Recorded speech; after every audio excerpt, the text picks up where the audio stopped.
Hi, my name is Audrey, and I'm going to be talking about masking and the coronavirus. I know I love freedom, and if you also love freedom, you should be knowledgeable on why blindly submitting to government mandates is equivalent to handing over your freedom. So Evan Gernsman called it early on his article, how the COVID-19 crisis is threatening freedom and democracy across the globe, saying, but once governments gain new powers, they don't always give it back. So they're going to tell us to mask again, and my answer is no. And here's why. I will cover 3 main points. The government's goal since the initial COVID outbreak, its unique characteristic of case numbers, and why the government's power grab is a slippery slope. So, vaccine availability means that there is no question that we should be moving back to a normal life. So I'm going to start out, let's look at the chronological order and goals of the lockdowns. So the original goal was to prevent people from overwhelming the hospital system. So flattening the curve means that underneath the curve is going to be the same over the course of time, and everything underneath here, the hospital can give treatment to so that no one will die needlessly. So that means being beneath medical capacity. When someone needs treatment, they can at least have the treatment that could possibly save their life. And we have done it. We are at a point in the virus that we have surpassed. We have flattened the curve and prevented hospitals from flooding and overwhelming the systems. Then, when the vaccines were on the way, the goal changed, and it changed to let's delay this thing so we can stop this curve before it rises again.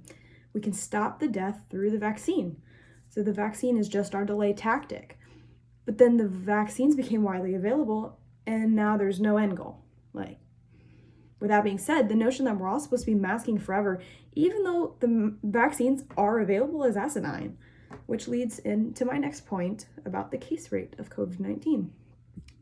So zero COVID is not a realistic goal. It's highly transmissible, and we have to learn to live with the virus.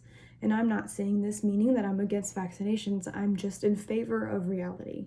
And the reality is, this vaccine takes the death rate all the way down to below the flu.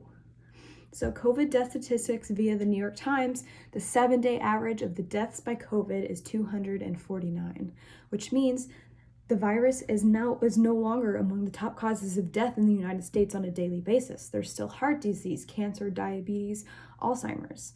So we have to learn to live with the virus, and that means getting vaccinated to avoid dying. This doesn't mean we won't get sick, because that's not how vaccines work, but it will lessen the severity of the symptoms. With that being said, I can now say that there's no other disease where we care about the case rate. We don't care how many people get the flu every year. We care about how many people die from the flu every year. Millions and millions of people die from cold, or they get the common cold every year. But have you ever heard of that as a health crisis requiring masks? Death rates from COVID have been brought down dramatically thanks to the vaccines. And the people who die tend to be unvaccinated, and the people who don't have either been vaccinated or had the virus with a level of immunity. Dale Fisher, professor of medicine at the National University of Singapore, who has the National Infection Prevention and Control Committee of Singapore's health ministry, says, you need to go tell people we're going to get a lot of cases, and that's part of the plan. We have to let it go. So then now there are no limiting principles. So I am confused because I, as a vaccinated individual, I'm supposed to mask so that you don't get it, even though you're a free individual with the ability to make the decision to protect yourself. No, the answer is no. If you're an adult and you choose not to get vaccinated or not to wear a mask, it's on you now, which leads me into the next point about the government's power grab. Let's be honest here. The easiest way to prevent death is to lock you in your homes forever. And once you have the opportunity to get the vaccine, it is up to you. We shouldn't have to mask to protect people who don't want to protect themselves. And there are many people who will make a risk-reward calculation, and they are entitled to their own calculations. It's important as citizens of the United States to say no to the government, because if we don't, you're just handing over our rights and we may never get them back. In the analysis, The Future of the State, written by 10 leading global thinkers on government after the pandemic, we are immediately made aware that this pandemic has made us look to the government to mobilize medical resources, implement containment measures, and spend previously unimaginable sums to support workers and businesses. So we need the government. We needed the government. But there's also a downside.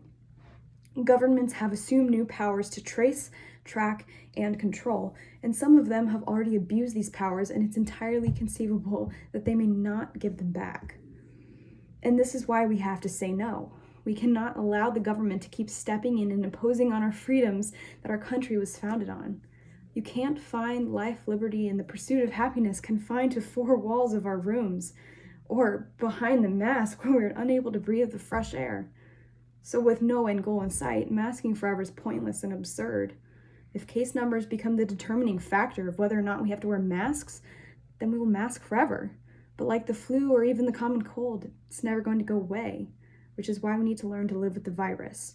But regardless, we can't restrict people because of other people's decision to refuse something that will protect them, especially if it puts our freedoms at stake, the freedom that our country was founded on.